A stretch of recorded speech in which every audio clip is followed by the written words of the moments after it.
Assalamualaikum warahmatullahi wabarakatuh. Baiklah anak-anakku sekalian, pada pertemuan kali ini melanjutkan materi mengenai karya ilmiah. Untuk pertemuan kali ini kita akan belajar bahasa Indonesia ragam bahasa ilmiah untuk materi kelas 11 SMK. Baiklah, kita lanjutkan materi ini. Apa yang dimaksud dengan bahasa Indonesia ragam ilmiah atau bahasa ragam ilmiah? Bahasa ragam ilmiah adalah bahasa yang digunakan dalam aktivitas ilmiah, disebut dengan ragam bahasa ilmiah, yang digunakan oleh para peneliti atau ilmuwan dan akademisi untuk mengkomunikasikan berbagai hasil penelitian berupa ilmu pengetahuan. Jadi, ragam bahasa ilmiah harus sejalan dan selaras dengan kaidah ilmu pengetahuan atau kaidah ilmu yang logis, jelas, baku, sistematis, dan lugas. Itu pengertian dari ragam bahasa ilmiah. Kemudian kita masuk ke ciri ragam bahasa ilmiah. Ciri ragam bahasa ilmiah yang pertama adalah baku. Artinya, bahasa yang digunakan harus sesuai dengan kaidah dan standar ketatabahasaan, baik ejaan, kata, kalimat, maupun paragraf. Yang kedua, harus logis, artinya bernalar atau masuk akal. Jadi gagasan yang dikemukakan harus dapat diterima oleh akal atau oleh logika. Yang ketiga, kuantitatif. Kuantitatif artinya bahasa yang digunakan, penjelasan dan keterangannya harus dapat diukur dengan jelas. Yang keempat, denotatif atau tidak ambigu. Kata yang digunakan bermakna denotatif. Jadi kata yang digunakan dalam ragam bahasa ilmiah itu harus bermakna tunggal dan tidak melibatkan perasaan atau emosi. Yang kelima, harus sistematis. Bahasa yang digunakan dalam bahasa ragam ilmiah, runtutan gagasan dikemukakan harus secara teratur dan konsisten. Yang keenam, reproduktif. Artinya, maksud yang ditulis atau disampaikan oleh penulis dapat diterima dengan makna yang sama oleh pembaca. Yang ketujuh, menggunakan istilah keilmuan. Umumnya istilah-istilah khusus yang digunakan dalam ilmu atau bidang tertentu. Yang kedelapan, menggunakan kalimat yang efektif. Jadi bukan kalimat yang bertele-tele. Berikut beberapa kesalahan berbahasa. Yang pertama, kesalahan penggunaan huruf kapital. Jadi kesalahan penggunaan huruf kapital. Contoh, jeruk Medan memiliki kandungan vitamin C lebih banyak dibandingkan dengan jenis jeruk lainnya. Kata jeruk Medan, kata Medan ini tidak menggunakan huruf kapital. Karena apa? Karena jeruk Medan merupakan jenis, merupakan ragam jenis. Jadi tidak bisa menggunakan kapital, ini harusnya kecil. Berbeda dengan Medan yang merujuk pada kota, itu baru huruf kapital. Kalau merujuknya pada jenis, itu tidak menggunakan kapital.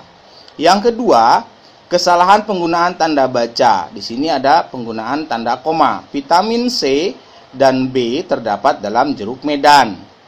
Nah, ini penggunaan koma di sini tidak tepat. Harusnya ini dihilangkan saja. Namun apabila untuk pemerincian, saya membeli alat tulis berupa buku koma, pensil koma, pulpen koma, itu baru dikasih koma. Tapi ini bukan untuk pemerincian, maka tanda komanya harus dihilangkan. Yang ketiga, kesalahan pemilihan kata.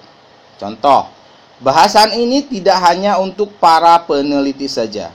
Kata para ini harusnya dihilangkan. Cukup, bahasan ini tidak hanya untuk peneliti saja. Peneliti ini nanti merujuknya banyak. Yang keempat, kesalahan penulisan kata. Contoh, sistem pusat syaraf manusia sangat kompleks. Ada dua kata, ada kata sistem dan kata syaraf. Ini kata yang tidak baku. Yang bakunya adalah sistem dan syaraf. Ini dua-duanya adalah kata yang diserap dari bahasa asing.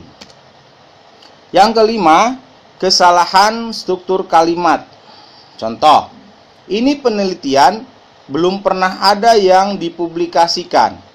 Kalimat ini strukturnya salah karena kalimat ini tidak terlihat struktur yang jelas, mana subjek, mana predikatnya. Ya. Jadi struktur kalimat yang benar adalah harus minimal terdiri dari subjek dan predikat yang terlihat dengan jelas.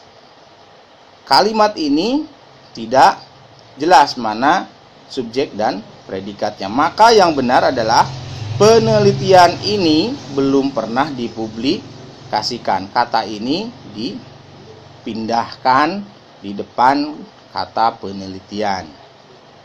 Yang keenam, ketidakefektifan dalam kalimat.